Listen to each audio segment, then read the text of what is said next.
आप देख रहे हैं जोहार झारखंड। मैं हूं आपके साथ विभा उपाध्याय। बुलेटिन की शुरुआत इस वक्त बड़ी खबर के साथ। खबर रांची से आ रही है, जहां रातू थाने का लोगों ने घेराव कर दिया है। आक्रोशित लोगों ने पुलिस के खिलाफ जमकर नारेबाजी की। दरअसल लूटी गई मोबाइल और आईपैड बरामद होने के बाद पुलिस ने एक युवक को हिरासत में लिया। लोगों का आरोप है कि युवक से मिलने उसके परिजन पहुंचे थे, लेकिन पुलिस ने परिजनों से दुर्व्यवहार किया, जिसके बाद सैकड़ों ग्रामीणों ने थाने को घेरा और जमकर हंगामा किया गया। बड़ी संख्या में महिलाएं भी थाने पहुंची हुई थी। बाद में डीएसपी मौके पर पहुंचे और इस पूरे मामले को उन्होंने शांत कराया है। आपको बताते चलें कि रातू थाना क्षेत्र में बंधन बैंक कर्मी से लूट की घटना को अंजाम दिया गया था, जिसके बाद युवक ने फोन पर पैसे की डिमांड युवक ने कर्मी की तरफ से की थी और मोबाइल और आईपैड लौटाने की बात कही थी।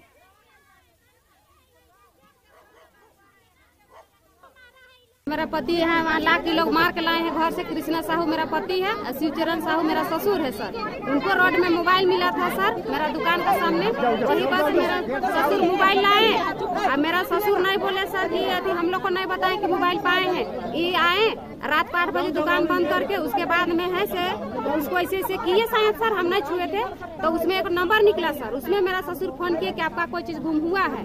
तो वो बोले कि हाँ कि नहीं बोले। उसके बाद में कह रहे हैं सर कि बोले होंगे मेरा ससुर लेते हैं दारू। वो बोले कि हमको कुछ खर्चा दीजिएगा, कुछ खर्चा दीजिएगा, हम आपका मोबाइल देंगे।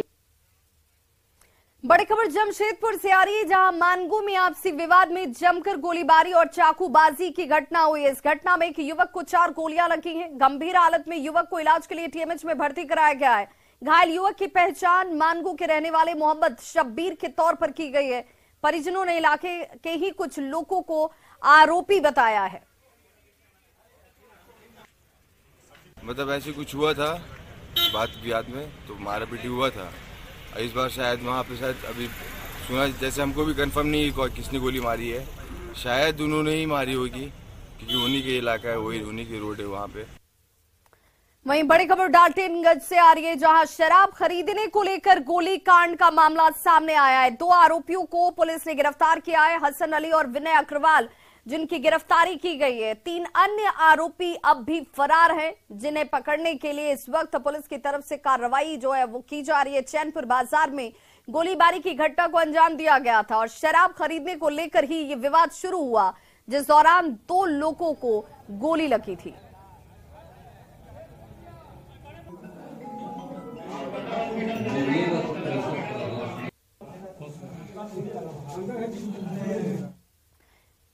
जमशेदपुर से बड़ी खबर, जहां आयकर विभाग ने दोराबजी ऑटो प्राइवेट लिमिटेड के प्लांट और आवास पर छापेमारी की और इस छापेमारी गुरुवार सुबह 9 बजे से ये छापेमारी शुरू हुई थी, जो आज भी यानी कि तीसरे दिन भी जारी है।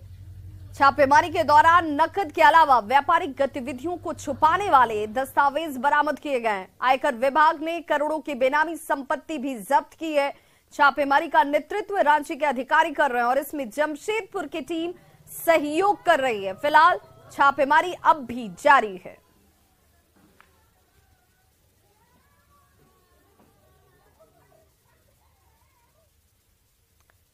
बोकारो में हटिया इस्लामपुर एक्सप्रेस ट्रेन से पटना शराब लेकर आ रहे बीए पार्ट 1 के एक छात्र को आरपीएफ ने गिरफ्तार कर लिया है। ऑपरेशन 70 के तहत बोकारो आरपीएफ की टीम ने छात्र रंजीत कुमार के पास से 25 बोतल अंग्रेजी शराब बरामद की। गिरफ्तार छात्र पटना के पुनपुन का रहने वाला है। पढ़ता था सर, फर्स्ट में बीए पार्ट 1 में। शराब कहाँ से कहाँ ले जा रहे थे? जैसे सर हम लोग को देता है लाके मूरी देता है सर लाके। टेम्पो वाले एक ऑटो वाले है, वो देता है। जब हम उसको कहने पर मैंने पहली बार मैंने चलाया। मैंने ऑटो वाला का नाम है? ऑटो हमको नाम तो सर पता मैंने नहीं है सर। शराब कहाँ ले जाकर देते थे? वही जो से लेता है वही आदमी, उसी को मैं देता हूँ सर। हम लोग ढवैया 1000 हम लोग को देता ही है। चाईबासा में नक्सलियों के खिलाफ सुरक्षा बल आर पार की लड़ाई में इलाके में नक्सलियों के खिलाफ अंतिम कील ठोकने को लेकर कोल्हान इलाके में झारखंड पुलिस और केंद्रीय अर्धसैनिक बलों ने घेराबंदी जो है वो शुरू कर दी है। साथ ही कोल्हान से सटे हुए दूसरे राज्यों की पुलिस की भी मदद ली जा रही है।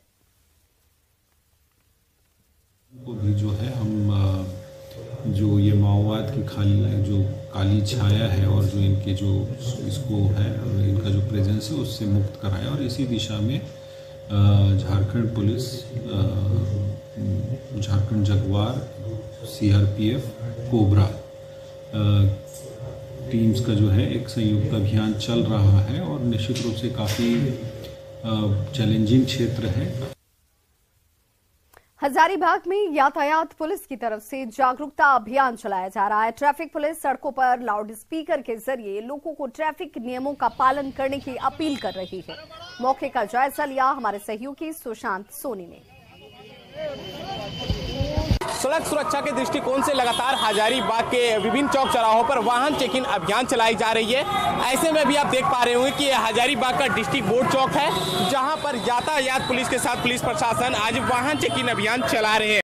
लेकिन यहाँ की आज की जो सबसे महत्वपूर्ण बात यह है कि यहाँ के पुलिस प्रशासन और यातायात पुलिस है माइकिंग ना करके बल्कि एक जागरूकता गीत के द्वारा लोगों को जागरूक कर रही है कि सड़क सुरक्षा नियम का पालन करें, साथ ही हेलमेट का प्रयोग करें। तो देखिए यही वाहन है जहां पर माइकिंग ना करके गीत लगाकर जो है लोगों को जागरूक करने का काम किया जा रहा है। तो देखिए तमाम सारे यहाँ पे लोग हैं जहां पर इन लोगों के कई सारे कमियां पाएगी। किन्हीं का हेलमेट नहीं है तो किन्हीं के वाहन में नंबर प्लेट नहीं है। तो हम यहाँ के यातायात पुलिस प्रभारी है, हम उनसे बात करेंगे कि आज की जो यहाँ पे वाहन चेकिंग अभियान चलाई जा रही है क्या कुछ जानकारियां देते हैं।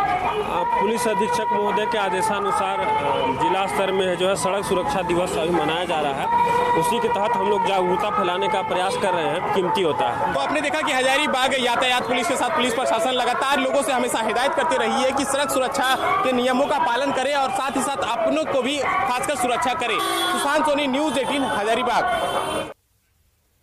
रांची में बीजेपी प्रदेश कार्यालय में मिलन समारोह का आयोजन किया गया, जिसमें मिलन समारोह में सेना के रिटायर्ड कर्नल और कांग्रेस से किनारा कर हरीश तिवारी ने बीजेपी का दामन थामा। रिटायर्ड कर्नल वीके सिंह ने अपने सैकड़ों समर्थकों के साथ बीजेपी का दामन थामा, तो वहीं हरीश तिवारी भी कमल खिलाने का दम भरते नजर आए। मिलन समारोह में प्रदेश बीजेपी अध्यक्ष दीपक प्रकाश भी मौजूद रहे। इस दौरान नेताओं और कार्यकर्ताओं में उत्साह नजर आया। लोकसभा के चुनाव में 14 का 14 सीट भारतीय जनता पार्टी और एनडीए गठबंधन के हाथ में आएगा। जहां तक विधानसभा का चुनाव है, मुंगेरी लाल के हसीन सपने दिखा करके इस राज्य में हेमंत सोरेन मुख्यमंत्री बने। उन्होंने कहा था कि हम 5 लाख लोगों को नौकरी देंगे, नौकरी नहीं देंगे तो बेरोजगारी भत्ता देंगे। ना नौकरी मिली ना बेरोजगारी भत्ता। मैं कर्नल से रिटायर हुआ तो अब ये मौका था कि मुझे समाज के लिए कुछ करना है। समाज के लिए अगर मेरे से पूछा जाए तो राजनीति से बढ़िया कोई रास्ता नहीं। अब बात थी कि कौन सी पार्टी ज्वाइन किया जाए। मुझे लगा कि भारतीय जनता पार्टी आज पृथ्वी की सबसे बड़ी पार्टी है, सबसे शुद्ध सबसे साफ पार्टी है, जिसमें मोदी जी जैसे नेता हैं, योगी जी जैसे नेता हैं, अमित शाह जी। झारखंड में इन दिनों ट्राइबल यूनिवर्सिटी की चर्चा जोरों पर है। मुख्यमंत्री हेमंत सोरेन ने चाईबासा में पंडित रघुनाथ मुर्मू जनजातीय विश्वविद्यालय खोलने की घोषणा की है, लेकिन अब रांची के बॉम्बे में इस यूनिवर्सिटी को खोलने की मांग तेजी से उठ रही है। दरअसल बॉम्बे में स्थित सेंट्रल यूनिवर्सिटी की पीजी बिल्डिंग मनातू में शिफ्ट होने की प्रक्रिया इस वक्त चल रही है, जहां पर सेंट्रल यूनिवर्सिटी का पूरा भवन तैयार हो चुका है। ऐसे में क्षेत्र के लोग ये मांग कर रहे हैं कि सेंट्रल यूनिवर्सिटी की बॉम्बे बिल्डिंग में ही जब तमाम सुविधाएं मौजूद हैं तो फिर चाईबासा के बजाय यहीं पर ट्राइबल यूनिवर्सिटी क्यों नहीं खोला जाए। स्थानीय लोगों की माने तो रांची में जनजातीय समाज के लोगों की संख्या काफी ज्यादा है। साथ ही राजधानी होने के नाते यहां रेलवे स्टेशन और एयरपोर्ट जैसी तमाम सुविधाएं भी मौजूद हैं। इसके अलावा जो स्थानीय महिलाएं सेंट्रल यूनिवर्सिटी बॉम्बे में अनुबंध पर काम करती हैं, वो भी ट्राइबल यूनिवर्सिटी यहीं पर खोलने की मांग कर रही हैं, क्योंकि मनातू में शिफ्टिंग की वजह से उनकी मुश्किलें बढ़ जाएंगी। मूलभूत सुविधाएं जो है ये यूनिवर्सिटी होने के चलते सारा चीज़ यहाँ पर बसाया हुआ है। किसी तरह का नया चीज़ यहाँ करने की आवश्यकता नहीं है, सिर्फ प्लानिंग करनी है और इसको सेटअप कर देना है। तो हम लोग चाह रहे थे कि जब अब वो गवर्नमेंट जो है 20 एकड़ जमीन वहाँ पे ढूंढ रही है और यहाँ पे 52 एकड़ की जमीन ऑलरेडी उपलब्ध है, तो उसके आने से यहाँ की भाषा संस्कृति जो लुप्त हो रही है वो बचेगी। मुख्यमंत्री हेमंत सोरेन चाईबासा में ट्राइबल यूनिवर्सिटी खोलने की घोषणा कर चुके हैं और इसको लेकर प्रक्रिया भी आगे बढ़ चुकी है, लेकिन रांची के ब्रॉम्बे के लोग यह मांग कर रहे हैं कि ट्राइबल यूनिवर्सिटी को रांची के ब्रॉम्बे में ही खोला जाए। इसके पीछे वजह यह है कि ब्रॉम्बे में सेंट्रल यूनिवर्सिटी की जो क्लास चल रही है, जो बिल्डिंग है, वहाँ भी पीजी की क्लास चल रही है, लिहाजा ये धीरे धीरे मनातू शिफ्ट कर जाएगी। ऐसे में जो लोग सेंट्रल यूनिवर्सिटी में यहाँ रोजगार करते हैं, नौकरी करते हैं, ये तमाम लोग मांग कर रहे हैं कि ट्राइबल यूनिवर्सिटी को इसी बिल्डिंग में खोला जाए। तो इसके पीछे आप लोगों का तर्क क्या है? हम लोग का मुख्यमंत्री से यही उम्मीद है कि ट्राइबल यूनिवर्सिटी यहाँ आके बैठे और हम लोग का जो रांची एरिया का जो ट्राइबल भाई बहन है, हम लोग का बाल बच्चा है, आने वाला जो पीढ़ी है, वहाँ कम से कम यहाँ तो पढ़ाई कर सके। और जो हम लोग काम करते हैं यहाँ ब्राह्मणे के, तो हम लोग का सोच है कि यहाँ आए। ब्राह्मणे काफ़ी मतलब ब्राह्मणे के 20-25 घर हैं जो सेंट्रल यूनिवर्सिटी में काम कर रहे हैं और उन लोग का भरण पोषण हो रहा है। अगर यहाँ से यूनिवर्सिटी चला जाएगा तो ब्राह्मणे वासी क्या करेंगे? रोजगार उन लोग को नहीं मिल पाएगा। इसीलिए मैं चाहती हूँ कि अगर ट्राइबल यूनिवर्सिटी यहाँ खुल जाए तो जो परिवार यहाँ काम कर रहा है वो हमेशा यहाँ करता रहेगा। तो लोग ये बताने की कोशिश कर रहे हैं कि यहाँ के जो राजधानी रांची जो है, यह ट्राइबल का एक किस्म की बहुत ज़्यादा आबादी है और राजधानी रांची में ही ट्राइबल यूनिवर्सिटी खोली जाए। साथ यही बता रहे हैं कि राजधानी होने के नाते तमाम बुनियादी सुविधाएं भी है, साथ ही एक पूरी बिल्डिंग है सेंट्रल यूनिवर्सिटी की जहां तमाम चीजें, मूलभूत सुविधाएं पहले से मौजूद है। तो आखिर सरकार से ये मांग है कि क्यों ना ट्राइबल यूनिवर्सिटी इसी बिल्डिंग में खोली जाए। संजय कुमार सिन्हा, न्यूज 18 बॉम्बे, रांची।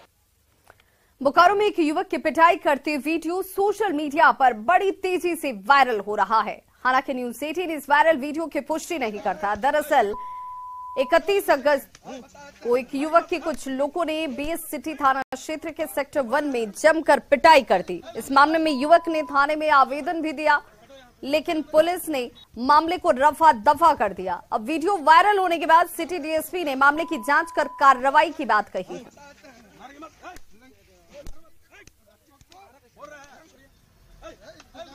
बोकारो पुलिस अपने सुविधा के अनुसार मामला दर्ज करती है। मामला 31 अगस्त 2022 का है। अहले सुबह 7 बजे सेक्टर 1 में एक सेक्टर 1B के रहने वाले कुंज बिहारी पाठक की जमकर पिटाई की जाती है। कुंज बिहारी पाठक सिटी थाने में आवेदन देता है और पुलिस से न्याय की गुहार लगाता है, लेकिन पुलिस के अधिकारी जांच के नाम पर इस मामले को दर्ज नहीं करते हैं और मामला पूरी तरह से रफा दफा हो जाता है। लेकिन अब कुंज बिहारी पाठक के मारपीट करने का वीडियो वायरल हो रहा है। ऐसे में सबसे बड़ा सवाल यह है कि पुलिस के अधिकारी सिर्फ खानापूर्ति करते हैं, अपने मुताबिक एफआईआर करते हैं और लोगों को न्याय देने का काम नहीं करते हैं। सबसे बड़ा सवाल यह है कि क्या कुंज बिहारी पाठक ने जब आवेदन दिया था उस वक्त कार्रवाई नहीं होनी चाहिए थी? अगर कार्रवाई नहीं हुई है तो जिम्मेदार कौन है? क्या फिर से एफआईआर दर्ज कर वैसे शरारती तत्वों पर कार्रवाई करेंगे और पुलिस पदाधिकारी पर कार्रवाई होगा? ये सबसे बड़ा सवाल है। मृत्युंजय कुमार, न्यूज 18 बोकारो। हमारे पे हमला किया गया, उसके बाद हमने केस किया। एफआईआर करने के लिए मैं जब थाना में गया तो थाना एफआईआर उस समय मेरा आवेदन लिया, रिसीविंग कुछ हमको नहीं दिया और उसके शाम तक रेस भी रही मैडम जो दुलर चौड़े थी, स्थानीय थाना प्रभारी, अभी जो उनका स्थानांतरण हो गया। शाम के बाद तो मतलब कोई काम ही नहीं हुआ। इसकी जांच कर लेंगे, अगर उस तरह का मामला है तो हमको वीडियो दीजिए, हम उसका जांच करवाएंगे। लेकिन आप लोगों को तो जानकारी थी उस घटना की? एक सूचना मिली थी थाना में कि एक कुंज बिहारी पाठक जो है वो उनके साथ मारपीट हुई है, जो कि कुंज बिहारी पाठक ने दिया था। इसकी जांच की गई होगी। इसके संबंध में हम भी अगर ऐसा मामला है तो हम खुद जांच करेंगे। गुमला सदर थाना क्षेत्र के भंडरिया में युवती का गर्भपात कराने के बाद मौत का मामला सामने आया है। पुलिस ने कब्र खोदकर शव को बाहर निकाल लाया। इसके बाद पोस्टमार्टम के लिए रिम्स भेजा गया। दरअसल 6 दिन पहले युवती का शव भंडरिया में परिजनों ने दफन किया था। परिजनों का कहना है कि युवती लंबे समय से बीमार चल रही थी और इलाज के दौरान उसकी मौत हो गई, मगर इसके बावजूद पुलिस पूरी सच्चाई को जानने के लिए अब इस पूरे मामले की छानबीन में जुट गई है। पोस्टमार्टम रिपोर्ट आने के बाद मामले पर कुछ कार्रवाई करने के बाद पुलिस कह रही है। कुआत है काले, अब काल उठकुआत है ऐसे किताब साहेब मन नहीं जानवे थाना लेके के लिए उठकुआत है, चाहे पोस्टमार्टम करे के लिए उठकुआत हो। युवती के बारे में कि वो प्रेग्नेंट और उसके गर्भपात से उसकी मृत्यु हुई है, उसके परिजनों द्वारा गाड़ दिया गया है, जिस संबंध में वरीय पदाधिकारी के आदेश के अनुसार मजिस्ट्रेट की तकनीकी करके उस डेड बॉडी को निकाला गया है और इसके पोस्टमार्टम रिपोर्ट के आने के बाद वरीय पदाधिकारी के आदेश के अनुसार उस पर अग्रिम कार्रवाई की जाएगी। और अब देखते हैं झारखंड